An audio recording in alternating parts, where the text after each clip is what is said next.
Well, good afternoon. Back at Billing 2025. We're here for another year of show and tell. And some are very, very eager, and they've actually driven up onto the ramp already. So this is obviously shaping up to be a really, really good show, Martin. We've had a little walk around this morning, haven't we? We certainly have. There's a lot to see, isn't there? We're going to be doing the rounds again this afternoon after show and tell has been. But first of all, shall we get started on our first entry?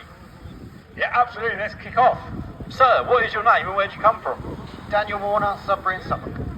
Lovely to see you, Daniel. And yes, this is one of those Land Rovers, Steve, that you look at first glance and you might not pay all that much attention to, but as he's just demonstrated by going from maximum height to down on the bump stops, it's hiding quite a few secrets, isn't it?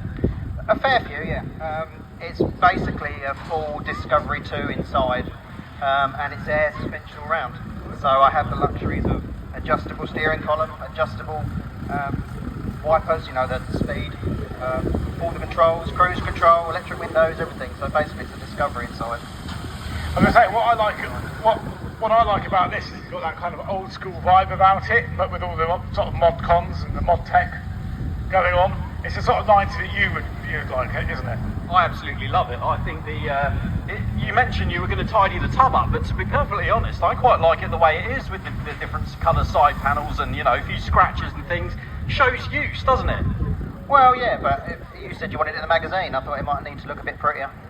That's top secret for the moment. Okay, all right. Yeah. So looking inside, yeah, the more it's one of those Land Rovers, Steve. The more you look, the more you find. You have got the Discovery 2 dashboard binnacle here, the cruise control switch, like you say, adjustable steering column, an absolute unheard of in a Defender, and I can hear a TD5 under the bonnet. Yeah, it's its third iteration. It was a 2 1/4, then it was a 300, and now it's a TD5. Wow. Okay. So what year is the 90? 85. Oh wow, quite an early one. There's an 85 110 owner. I can 100% see your reasoning for updating it a little bit. What do you reckon, Steve? What's your take on this one?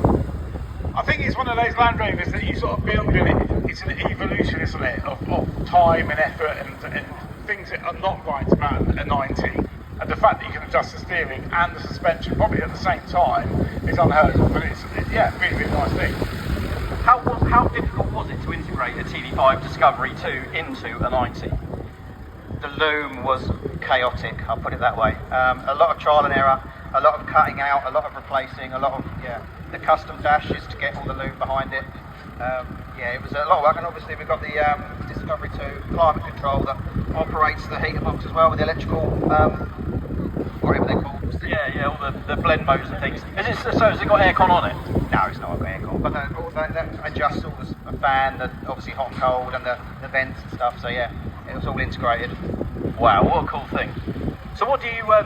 I can see it's looking fairly purposeful. You've got front and rear air suspension as opposed to just rear air suspension as you'd find on the Disco 2. Can we have a demo of it? Because I missed it because I was busy talking. Pump it up. Here we go. Yeah, really good. So it goes up the back first.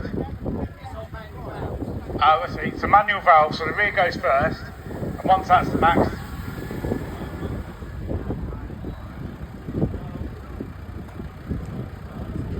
Oh, there it goes.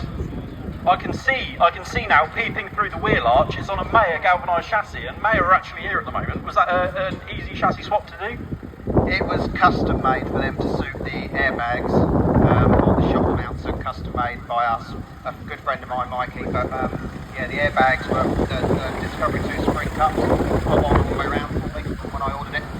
So made it quite simple in that sense.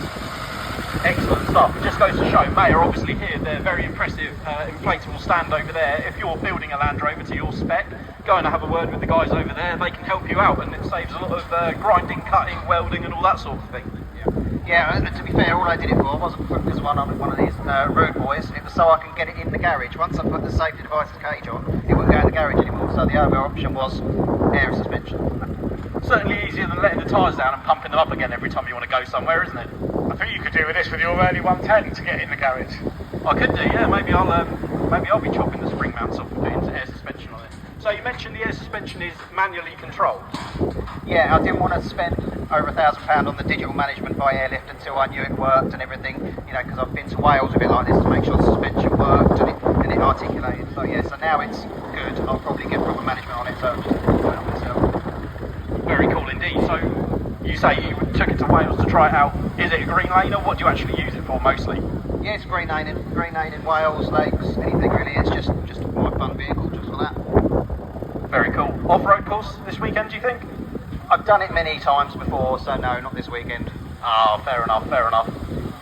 At least you don't have to clean it at the end of the weekend, which is an absolute bonus. But yeah, no, cracking build, and something that you often used to see this style, didn't you, back in the sort of 90s, early 2000s, and Land Rover Defenders now are getting to be more sort of, shall we say, blinged up and more sort of road bikes, but it's actually really nice to see one which is focused on off-road and purposeful build. I was going to say it's on 33, 12 and a half. I thought it was on 35. They look really, really chunky. What do you reckon to these Conforces? Because I've heard a lot of really good things about them. They're cheap, but I've done a lot of road miles, done a lot of off-roading, and they're perfect. I've got nothing bad word to say about them. Yeah, sort of what I've heard really. It shows like you haven't got to have, I mean they're a lower end tyre, aren't they? But they absolutely get the job done, and it shows you haven't got to spend like over £1,000 to get a decent set of tyres on your Land Rover. So. Sitting on the A14 with the caravan on the back with the cruise control at 60, they were nice and quiet. It was a lovely place to be fair. Good stuff. Well, thanks ever so much for bringing it up. Are you camping or are you on a club stand?